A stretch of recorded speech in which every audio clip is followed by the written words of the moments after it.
Mate, what have you done? It happened again. I gave them water, I gave them sunshine, and they just keep dying. Like, they're just... Mate, so many people have this problem. Water and sunshine are super important, but I bet you've never thought about soil. Nah, why would I be thinking about the dirt? Mate, soil is a foundation of gardening. Everything begins there. Everything comes from the soil, healthy plant, and they'll stop looking like these absolute disasters. I'm just not that good at gardening, am I? You're actually really bad at gardening. Okay. But lucky, I'm here to help you, mate. So why don't I teach you a little bit about soil and we'll start with structure. If they stop turning out like this, that would be great. Mate, I think we all need them to stop turning out like that. Let's get into it. All right, let's move this sick little guy over here. Yeah, put him in hospital. Now, I had a feeling that you might not have thought about soil. So Really? Yeah, I know, crazy stuff. Yeah. So I've prepared a couple of little samples to give you a bit of an idea. Now, surely you can tell which one of these is the good one and which one is the bad one. He's not looking too good. So I'm going to say yes. he's a bad one. Smarter than you look. Now, we're talking about structure, right? So, like, feel that. It's solid, hey. It's like a brick. It is, mate. It is. Now, feel this one here. Yeah, right. What's that feel like? It's like a crumbly chocolate cake. Hey. Now, you can just tell how much more a plant would love this. And I'm going to explain to you why soil structure is so important. Now, you might have to get your little rings dirty, but grab a little bit of this. Hey, give it a rest. Give it a rest. He looks like your head. Now, how good's that feel, huh? I mean, like, good if I was a plant. Yeah. You're not far out of preschool, so it kind of feels a little bit like Play-Doh, yeah? Yes, it is very reminiscent of my Play-Doh yeah. days, which are not very far from where I am now. That's all right. Now grab this bit here and feel that. Like, I mean, that's tough. Like, That's rigid. yeah. It'd be a bad day to be a plant. Now, that. I think what's going on in there is very similar to what's going on here. Nothing really going on. Nutrient deficient. Can't absorb water. Can't absorb oxygen. I mean, it's been owned by me, so it's probably... I think you might be onto something there. Okay, so you've already told me my soil's probably looking like this, which is bad soil. So what makes this so good? Mate, structure is so important. And the first thing you think of is watering, right? So this soil here absorbs water so much better than this. This becomes hydrophobic, which basically repels water.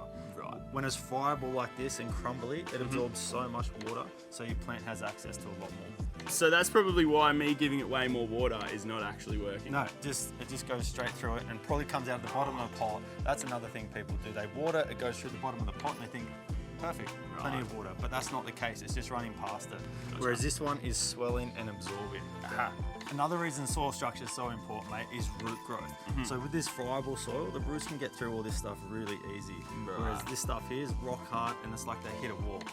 Imagine you're a little boy trying to grow tall and there's a ceiling above your head and you just can't go any further. That's what this stuff does. Mate, it's like a rock wall. And then we get this. You get exactly that. So root growth, they've got these tiny little hairs on their roots and they're quite sensitive. So if they're trying to push through this stuff here, it tears them all off. It's not going to work. No, and then they can't get their food, they can't get their water. Right. Another reason soil structure is so important, mate, is nutrients. So this soil here can hold on to nutrients so much better than this soil here. Right, okay. Yeah, and not only that, have you heard of microbes? Yeah. So microbes are like these tiny little microscopic bugs and mites and fungi and everything that's going on underground that you can only see under a microscope that no one thinks about works so much better in this soil. I wouldn't have thought about it. You want to know a fact? Hit me. 1 teaspoon of good soil has more microbes in it than there are people on Earth. That's a lot. That's a lot of microbes. No, that's pretty cool though, huh? That is pretty cool, See? but like probably not in that. No, mate, that'd have next to nothing in it. Yeah, okay. So I told We got some work. We got some work to do. Yeah, I told you it was interesting. It is interesting. It's not just dirt. All right, Ben. My mind is blown. Soil is way more complex than I thought it was at the start. So, how can I turn my brick-like soil into this one? Mate, that's a surprisingly good question. Hey, you like that? Yeah, Okay, that's good. No, honestly, mate, if you have soil like this, it's not the end of the world. We can turn it into this. Phew. So the first thing you need to do is add compost, aged manure, and organic material. And you add it to the top because by adding to the top, you're not turning over the soil. when you turn over the soil, you break up all the fungal networks, you disrupt all the microbes, and by adding to the top, you get all your little worms, they come up, they get all the food from the top, and they drag it down. Right.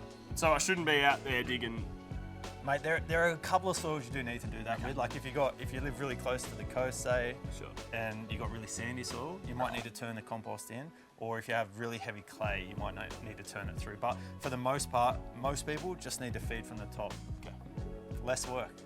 Less work. Less work, mate. Hey? I like that. Yeah. I like that a lot. But let me say, even if you do have perfect soil structure, there is another silent killer that not a lot of people know about, once again, and it's soil pH. Ben, it's kind of sounding a little bit like high school chemistry, my friend. It kind of is like high school chemistry, but hey, I'm not your teacher. I'll make it much more fun. Okay, good. But we're not going to cover it today. We're going to cover it in the next episode when I come back to teach you guys and Darcy how to keep your plants alive.